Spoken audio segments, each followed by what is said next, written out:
100% ಭರವಸೆ ಇದೆ. ಸಮರ್ಥ ಅವ್ರು ಗೆಲ್ತಾರೆ.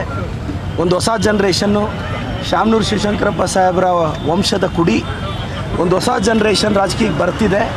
ಜನರು ಖಂಡಿತವಾಗೂ ಆಶೀರ್ವದಿಸ್ತಾರೆ ಅಂತ ನನಗೆ ನಂಬಿಕೆ ಇದೆ. ಸತ್ಯ ಮಾಡಿ ಹೇಳ್ತೇನೆ,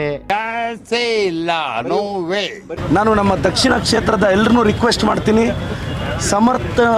ಸಮರ್ಥವಾಗಿದ್ದಾರೆ, ಅವ್ರನ್ನ ವಿಧಾನಸೌಧಕ್ಕೆ ಕಳಿಸ್ಬೇಕು ಅಂತ ರಿಕ್ವೆಸ್ಟ್ ಮಾಡ್ತೀನಿ. ಮತ್ತು ಎಲ್ಲ ಅಲ್ಪಸಂಖ್ಯಾತರಿಗೂ ನಾನೊಂದು ಮನವಿ ಮಾಡ್ತೀನಿ.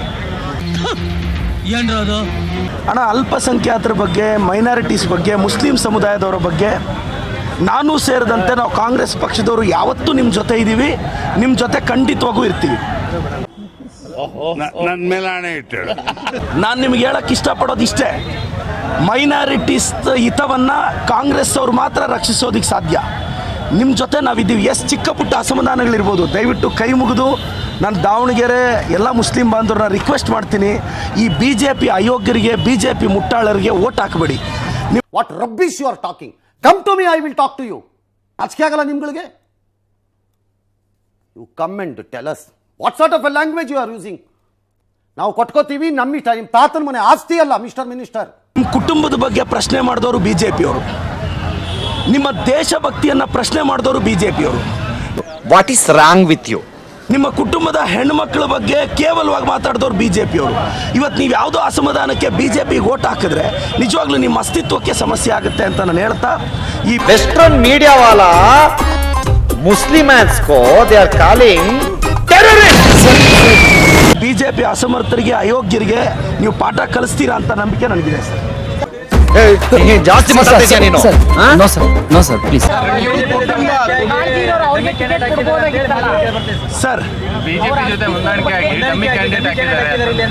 ಸರಿ, ನಿಮ್ಗೇನ್ ಪ್ರಶ್ನೆಗಳು ಕೊಟ್ಟಿದ್ದೀರಾ ಅದನ್ನ ಕೇಳ್ರಿ. ಔಟ್ ಆಫ್ ಸಿಲೆಬಸ್ ಎಲ್ಲ ಕೇಳೋಂಗಿಲ್ಲ ನೀವು.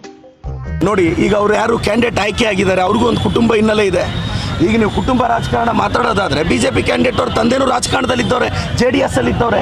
ಇಲ್ಲಿ ಏನಾಗಿದೆ ನೋಡಿ ಸರ್, ಸಮರ್ಥ ಅನ್ನೋ ವ್ಯಕ್ತಿ, ಆತ ಆಸ್ ಎನ್ ಇಂಡಿವಿಜುವಲ್ ಆತ ಕೇಪಬಲ್ ಇದ್ದಾನೆ. ಹೊಸ ಜನರೇಷನ್ ಬರಲಿ, ನಾನು ಇಲ್ಲ ಅಂತಿಲ್ಲ. ನೋಡಿ ಸರ್, ನೋಡಿದ್ರೇನ್ರಿ, ಊಸರು ಬಳ್ಳಿ ಇದ್ದಕ್ಕಿದ್ದಾಗೆ ಬಣ್ಣ ಬದಲಾಯಿಸೋ ತರ ಮಾತೆ ಬದಲಾಯಿಸ್ಬಿಟ್ರು. ಎಲ್ಲ ಈಕ್ವೇಷನ್ಸ್ ಅಲ್ಲಿ ಹೈಕಮಾಂಡ್ ಇವತ್ತು ನಾವು ಯಾರು ನೋಡಿ, ಹೈಕಮಾಂಡ್ ಇವತ್ತು ಮುಸ್ಲಿಂ ಬಾಂಧವರು ಕೊಟ್ಟಿದ್ರು, ನಾವೆಲ್ಲರೂ ಗೆಲ್ಲಿಸ್ಕೊಂಡ್ ಬರ್ತಿದ್ವಿ. ಇವತ್ತು ಆ ಹುಡುಗನ ಕೊಟ್ಟಿದ್ದಾರೆ, ಎಲ್ಲರೂ ಸೇರಿ ಗೆಲ್ಲಿಸ್ತಾರೆ. ನನಗೆ ನಂಬಿಕೆ ಇದೆ, ಸಮರ್ಥನ ಅತ್ಯಂತ ಅಧಿಕ ಮೆಜಾರಿಟಿಯಲ್ಲಿ ಗೆಲ್ಲಿಸ್ತಾರೆ ಅಂತ. ತಡ್ಕೊಳಕ್ ಆಗ್ತಾ ಇಲ್ಲ, ಸಾಕು. ಬರ್ಬೇಕಂದ್ರೆ ಕೇವಲ ದುಡ್ಡಿಂದ ಮನೆಗೆ ಬರ್ಬೇಕಾ, ಇಲ್ಲ ಪಂಚರ್ ಹಾಕೋರ್ ಮನೆಗೆ ಬರ್ಬೇಕಾ ಅಂತ? ಈಗ ವೆರಿ ಸಿಂಪಲ್, ನನಗೆ ಯಾವ ಬ್ಯಾಕ್ ಗ್ರೌಂಡ್ ಇತ್ತು? ಪಾರ್ಟಿ ಟಿಕೆಟ್ ಕೊಡ್ಲಿಲ್ವಾ? ನನಗೆ ತಂದೆ ತಾಯಿ ಇಲ್ಲ, ಬ್ಯಾಕ್ ಗ್ರೌಂಡ್ ಇಲ್ಲ, ಯಾವುದೇ ಜಾತಿ ಹಿನ್ನೆಲೆ ಇಲ್ಲ, ಯಾವುದೇ ಕಾರ್ಡ್ ಇಲ್ಲದೆ ನನ್ನ ತಂದೆ ಎಂಥವ್ರ ಮೇಲೆ ನಿಲ್ಸಿದ್ರು, ಪಕ್ಷ ಗೆಲ್ಸ್ಕೊಂಬಂತಲ್ಲ. ನೋಡೋಣ, ನಿನ್ ಮಾತು ಕೇಳಿ ಕತ್ತೇನು ಕೋಪಿಸ್ಕೊಂಡ್ಬಿಡ್ತು. ಎಲ್ಲೆಲ್ಲಿ ಯಾರ್ಯಾರಿಗೆ ಟಿಕೆಟ್ ಕೊಟ್ಟರೆ ಗೆಲ್ತಾರೆ ಅನ್ನೋ ಈಕ್ವೇಷನ್ಸ್ ಮೇಲೆ ನಾವು ಟಿಕೆಟ್ ಕೊಡ್ತೀವಿ ಸರ್. ಇಲ್ಲಿ ಇದು ಅಂತಲ್ಲ, ಬಟ್ ಎಲ್ಲ ನನಗೆ ನಂಬಿಕೆ ಇದೆ. ಈಗ MLC ಮಾಡಿದ್ದೀವಿ ಆಲ್ರೆಡಿ ಒಂದು ಮುಸ್ಲಿಂ ಬಾಂಧವರಿಂದ. ಎಲ್ಲ ರೀತಿ ಮುಸ್ಲಿಂ ಬಾಂಧವರಿಗೆ ಗೌರವ ಕೊಡೋದು ನಮ್ಮ ಪಕ್ಷದ ಜವಾಬ್ದಾರಿ. ನಾನು ಮುಸ್ಲಿಂ ಬಾಂಧವರಿಗೆ ರಿಕ್ವೆಸ್ಟ್ ಮಾಡ್ತೀನಿ, ದಯವಿಟ್ಟು ನಿಮ್ಮನ್ನು ಕೇವಲವಾಗಿ ಮಾತಾಡೋ BJPಗೆ ಒಂದು ಓಟು ತಾವು ಹಾಕಬಾರದು. ನನ್ನ ಪ್ರಕಾರ ನಾವೆಲ್ಲ ಒಂದು ಬ್ರದರ್ಸ್. ಇಲ್ಲ ಸರ್, ನಾವು ಯಾವಾಗಾದ್ರೂ ಜಗಳ ಮಾಡಿದೀವ? ನಾವು ಇಲ್ಲ ಸರ್, ಇಲ್ಲ ಮಾಡಿಲ್ಲ, ನಾವು ಮಾಡಿಲ್ಲ. ನೋ ಸರ್, ಹೆಂಗ್ ಸರ್ ಬ್ಯಾಕ್ ಫೈರ್ ಆಗುತ್ತೆ? ನಾವು 4 ಲಕ್ಷ ಕೋಟಿ ಬಡ್ಜೆಟಲ್ಲಿ 58,000 ಕೋಟಿ ಗ್ಯಾರಂಟಿ ಖರ್ಚು ಮಾಡ್ತೀವಿ. ಬಡವ್ರ ಮನೆಗೆ 2,000 ಕೊಟ್ಟರೆ ಇದು ಬ್ಯಾಕ್ ಫೈರಾ? ಬಡವ್ರ ಹೆಣ್ಮಗುಗೆ ಅರ್ಶಿನ ಕುಂಕುಮ ಕೊಡಬೇಕು ಅಂದರೆ ಬಸ್ಸಲ್ಲಿ ಹೋಗಿ ಫ್ರೀಯಾಗಿ ಅರ್ಶಿನ ಕುಂಕುಮ ಕೊಟ್ಟು ಬರ್ತಾರೆ, ಅದು ಬ್ಯಾಕ್ ಫೈರಾ? ಇಂದಿರಾ ಕಿಟ್ ಅಂತ ಕೊಡ್ತಿದ್ದೀವಿ, ಅದು ಬ್ಯಾಕ್ ಫೈರಾ? ಅಕ್ಕಿ ಕೊಡ್ತಾ ಇದೀವಿ, ಅದು ಬ್ಯಾಕ್ ಫೈರಾ? ಯುವ ನಿಧಿ ಕೊಡ್ತಿದ್ದೀವಿ.